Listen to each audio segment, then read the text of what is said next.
Hello. Today I was going to explain how I came to write Freedom Revealed, but I think I'm going to rather talk to you where I wound up. This book, unbeknownst to me when I started, is going to change the world. And I'm putting a big target on my back, I know that, but facts are facts. What I realized from writing this book is no one in the world understands how the world works. Now, isn't that a crazy thing to say? Yeah, it is. So, let me explain. Richard Feynman, he's one of my gurus too. I also mentioned Benjamin Franklin. He was a guru. The very first thing I read that started me on my path to write this book was from Richard Feynman. And I'd like to read it to you now. It's on page 12 of my book. And many people have read this, but I don't think anyone ever took it to heart. So he's talking about his students teaching high-level physics and trying to understand what was right, what was wrong. I mean, he's in the most arcane field, quantum mechanics, et cetera, way beyond all of our normal thinking. But anyway, here's what he had to say. You can recognize truth by its beauty and simplicity. When you get it right, it is obvious that it is right, at least if you have any experience. Because usually what happens is that more comes out than goes in. The inexperienced, the crackpots, and people like that make guesses that are simple, but you can immediately see they are wrong, so that doesn't count. Others, the inexperienced students, make guesses that are very complicated, and it sort of looks as if it's all right, but I know it's not true, because the truth always turns out to be simpler than you thought. That was the very first thing that got me started writing this book, and I read that, a good 10 years ago. The truth is always simpler than you thought. Another thing Feynman had to say about nature is it has no business being as simple as it is. And what he meant by that is when you finally figure it out, it always turns out to be incredibly simple. So going back to my book, here's what I found. Here's what I discovered. I started looking at nature and how it operates. And that can be a daunting task. I mean, people have studied nature forever, for a long time. I mean, it was the whole purpose of man asking questions was to understand nature. But I kept Feynman's thoughts in mind. And what is the simplest way you can explain nature? And it turned out that it was competition, waste, and ease. Now, I'll go over this again. I've gone over it quite a few times. But competition is a mechanism. It's a mechanism that eliminates waste. Competition and waste are connected. You can't talk about one without talking about the other. If competition goes up, waste goes down. If waste goes up, competition goes down.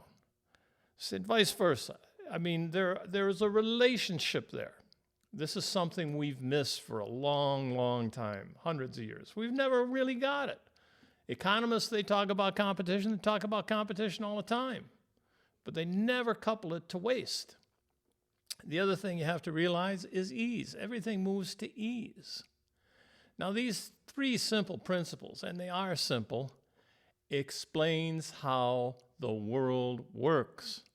Now, isn't that crazy? Right now, I'm 1 out of 8 billion people who understand how the world works. My goal is to be 1 of 8 billion people who understand how the world works. And right now, you're one of the people who understand how the world works. All you have to know is competition, waste, and ease. Now, I'm telling you this, but you can prove it to yourself. We have a term really used a lot in America called self-evident.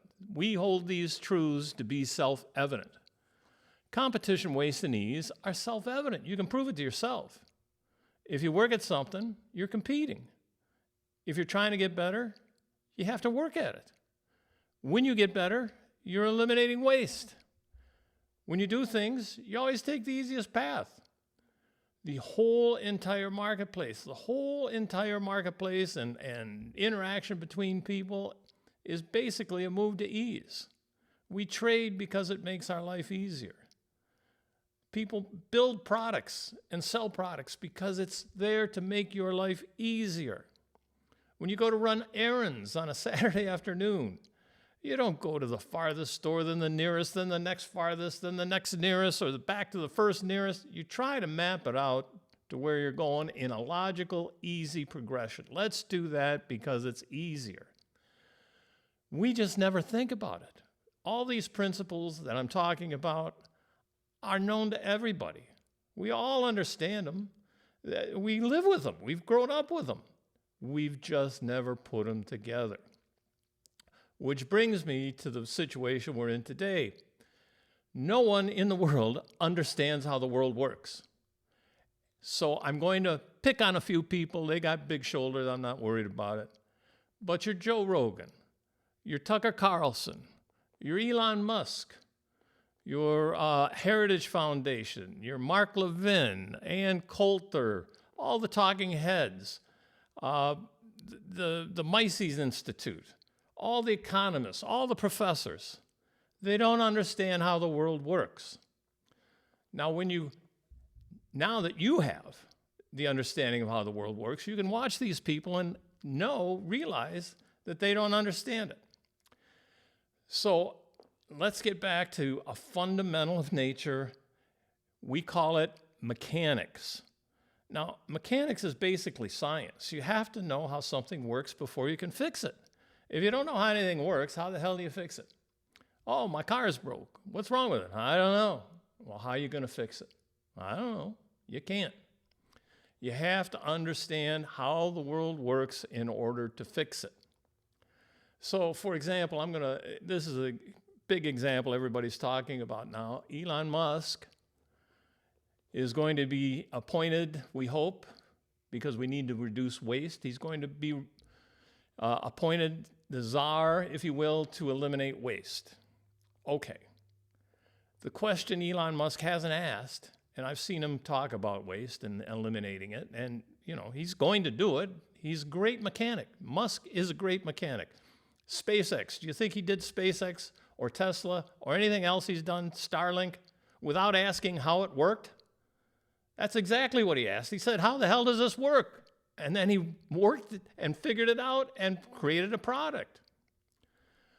But he hasn't asked why government wastes. Well, you know the answer. What are the three things that explain how the world works? Competition, waste, and ease.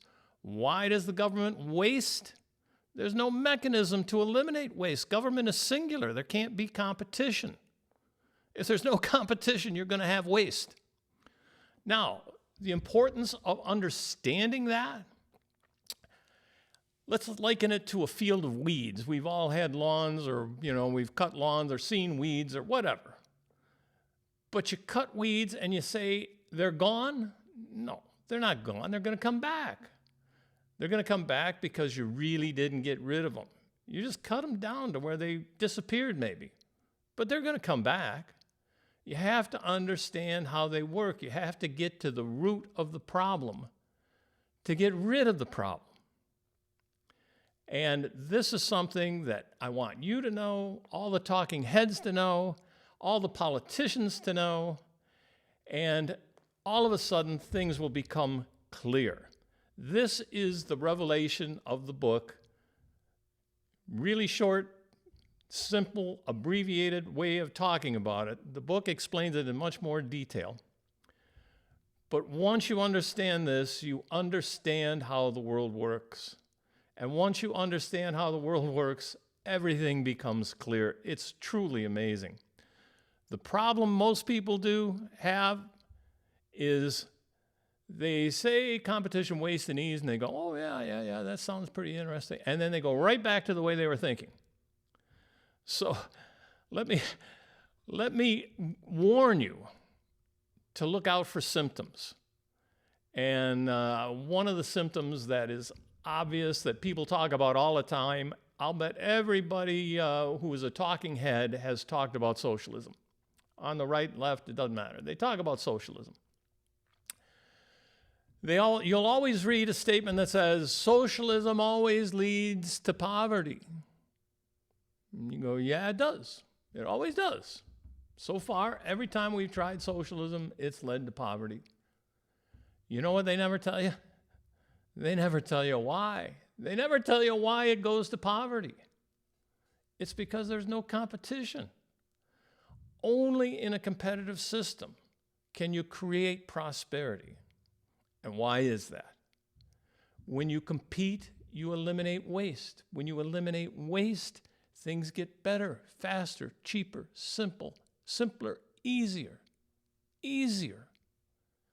It's all too darn simple.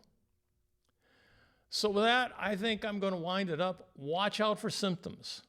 Think of the root causes.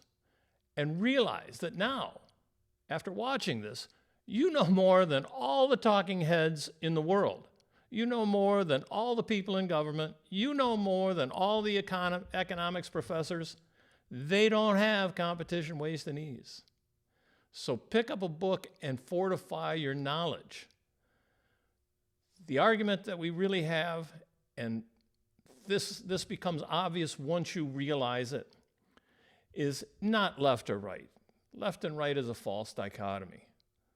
The problem is big government versus limited government.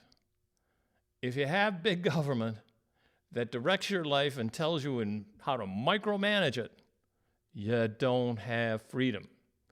And the other thing that happens is the government takes over the marketplace and you don't have competition. And when you don't have competition and a free, vibrant marketplace, you don't have prosperity. So it's simple. You want a life of poverty and misery, no innovation, go for big government. Big government's what you want. If you want a life of prosperity and innovation and comfort, go for the marketplace. Go for limited government. All for now. Talk to you later.